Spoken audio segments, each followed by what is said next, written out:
Alright, what's up you guys? So it's Thomas here, back at it with another video. So we have a 10-year retirement plan saving only $2,000 per month.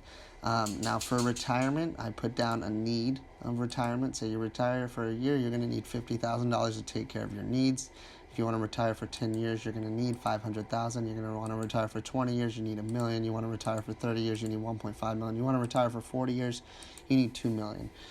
So basically, we're going to need 40 years of retirement. We're going to need $2 million. Whether we retire at 40 or 50, we don't know if we're going to die at 90. We might live till 100. So even if we're at 60 years old, we need $2 million more for retirement. So we need $2 million. Now, next thing I did was put down how much we're saving a month: $2,000, $3,000, or $4,000. So per year, if we save $2,000, it's $24,000. We save $3,000 a month, it's $36,000. If we save $4,000 a month, it's $48,000. And then I went ahead and calculated how much our savings would be over the course of 30 years. So if we worked for 30 years, saving $2,000 a month, we have $720,000. That's going to get us retired for somewhere around 15 years, and that's just not going to do it. Say you're 30 years of working, you're at 60, you're going to only have 15 years of retirement, you're out of money at 75, and then what happens? And so savings obviously not going to work in this scenario, and this is the one we're going to work with. If you have more, 3,000, 4,000, you might be able to do it, but again, you're probably going to want to do this strategy anyways after you get done watching it. So we have $2,000 a month. This is what we're saving. Me personally, so this is 10 years. So we are only going to have this much money to play with. $240,000 is how much we are going to save in our lifetime, and then we are actually done working at that point. Now let me break it down to you how we're going to do that. So I have some investment scenarios. The top one is going to be where we put 3% down.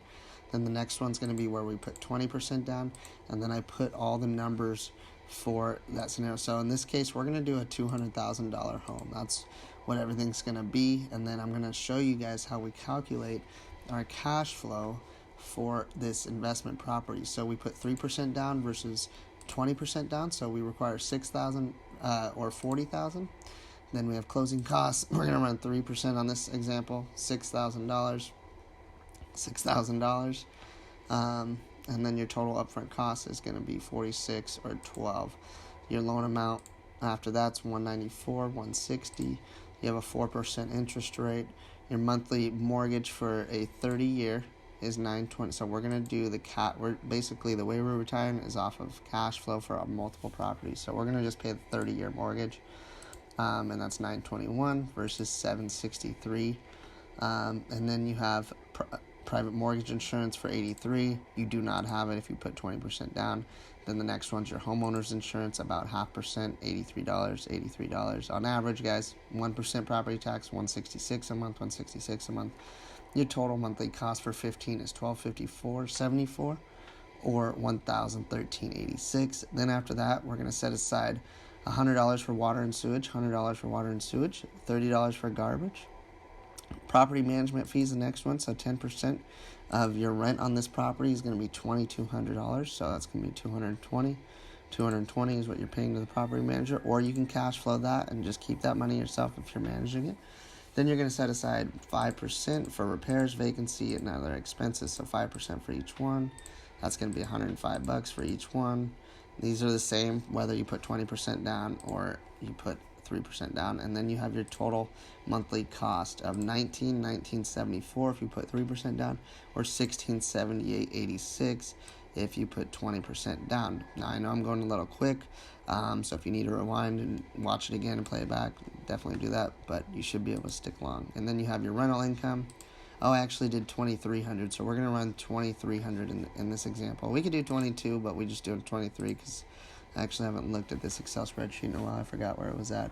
But anyways, your monthly cash flow, if you put 3% down, is going to be $380.26. Your annual, times that by 12, you get $4,563. Now, if you look down at the 20%, we're going to have a cash flow of $621.14. Total annual, $7,453.68. Now, I also added these categories in just so we know.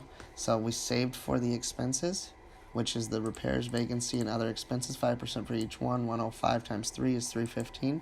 per year, we have $3,780 for both examples saved. So if you don't have any repairs, vacancy, or other expenses, you should still save this and keep it for backup, but you basically made an extra $3,780 cash flow.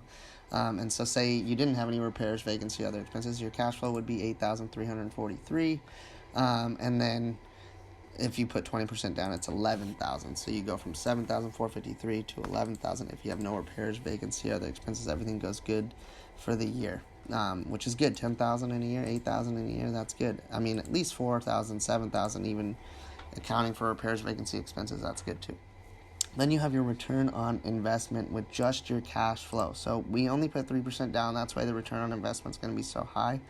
But it's 38% return on investment when you get $4,000. When you invested how much we invested in the beginning, which was our total upfront cost of $12,000. So $12,000, we made $4,000. Yeah, 38% is where we're at. Plus expenses and savings, you made 69%. If you had no vacancy, repairs, or other expenses, you had a 69% return on investment, which these are really good. They're inflated because it's just the 3% down.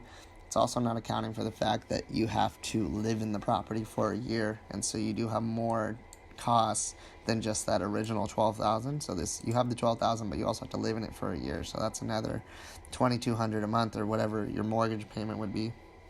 I guess you would really just be required to pay the $1,254 times 12, so you about $14,000 more in. So it's inflated. It's not really a real return on investment kind of thing, but it's just there. Those are the numbers. So then we have actual return on investment if we put 20% down. And what that's going to do for our cash flows is 16%. This should be in the percent. I don't know why it's in dollars. Where's the percentage? Okay, so 16%, 0.2%. If we just calculate the cash flow without the expenses. If we don't have any repairs, vacancy, or other expenses, then we have a total of $11,000, and that gives us an ROI of 24%, which is incredible. So that would be the ideal situation. No repairs, vacancy, expenses, we got that percentage, but at least 16. This is a great ROI. So I mean, you could rent this property for $22,000, $21,000, $2,000, and still have a good ROI. All right, next thing. So now that we know what we're doing, we're just going to use the example of, say we buy these $200,000 properties continuously, right? So this is how we're going to figure out the 10-year retirement plan. So we laid it out here next. So 1 year, 10 years. I laid out we're saving $24,048 all the way to $240 in 10 years. After that, we only made $240. We never increased any more money, right? So just save $240. So this is the strategy, guys. First year, you save $24,000. You don't buy shit. You don't buy shit for the first year. You have $24,000. You're saving your money. You're qualifying for the mortgage, right? Then you have the second year. You saved $48,000. Now this year, we actually decided to buy a property with 3% down because it was our only option, being in the start of our investing career. So here's what we got. We got 3% down. Our down payment would be $6,000. We also have to pay rent in that place for $15,000 for the year. And so we're out that $21,000. So you subtract that from the $48,000 and you get the $27,000. So at the end of 2 years, we have $27,000. And then year 3, we actually don't buy anything. This is the first year. So this year we actually lived in it for a year. This next year 3 is the first year that we rented out a property. And so we got $7,000 of cash flow that year. And this is pretty much including the repairs, vacancy, and expenses, saying we didn't have any.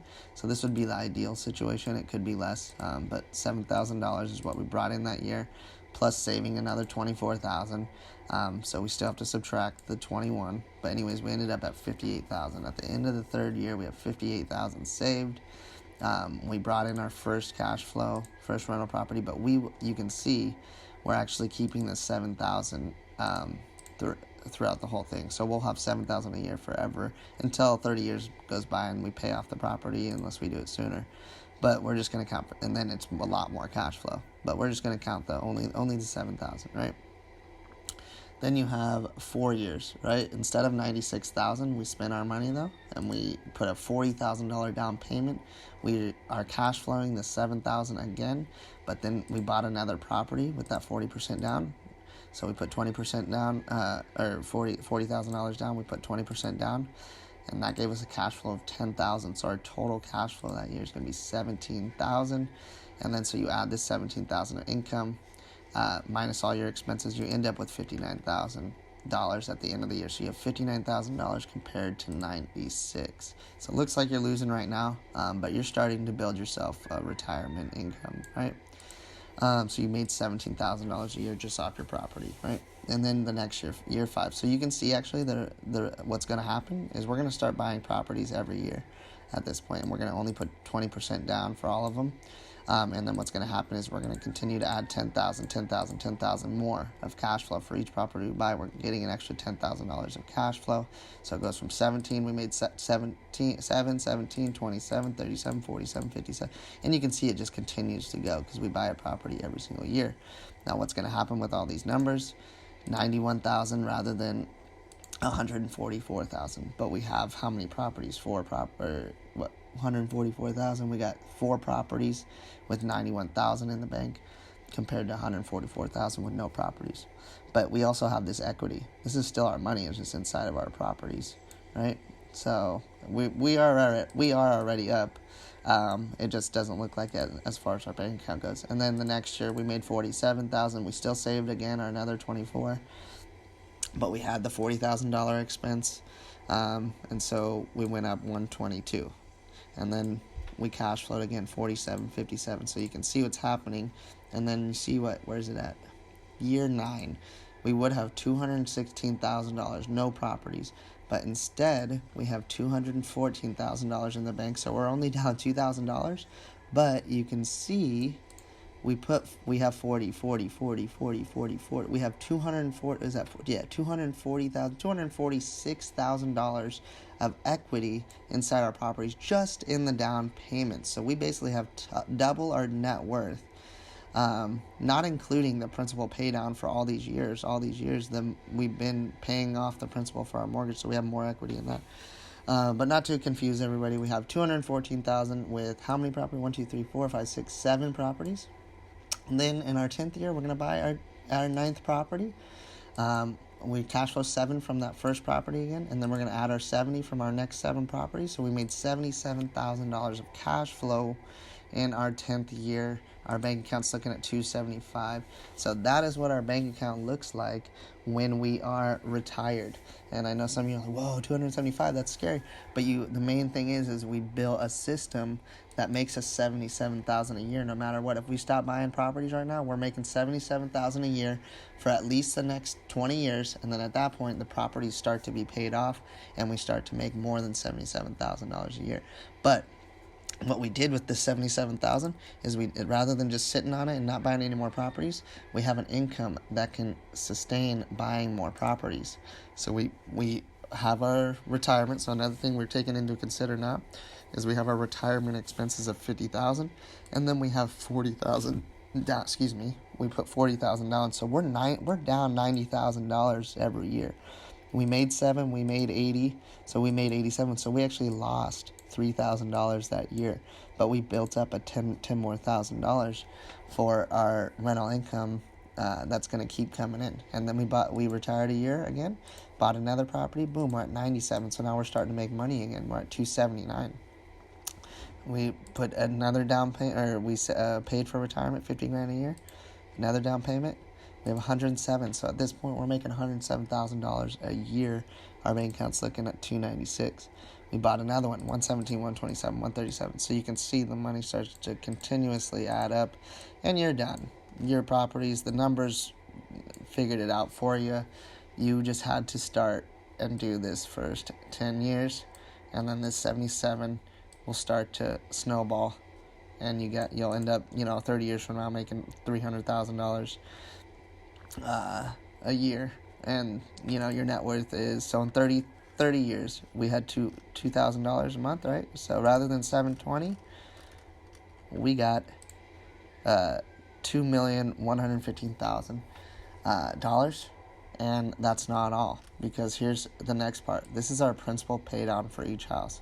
So after 10 years, I only did the 10 years. Obviously, it's a lot more if you go to 30 years. But house number 1 that we bought, this was our principal pay down for the year that we paid for it. Then we rented it out. Then the next year, rent it out. This is all our principal pay down. So in 10 years, we had $36,000 of equity off of principal pay down from our first house. Then we had our second house that we started in year 4. Principal paid on, the renter paid that for us. Principal paid on, renters are paying all this for us, right? It's another $22,000, and by the time we're retired, $18,000 on house 3. We have $15,000 on it. So when we are retired, our total principal paid on is $121,000. So that's $121,000 of additional equity.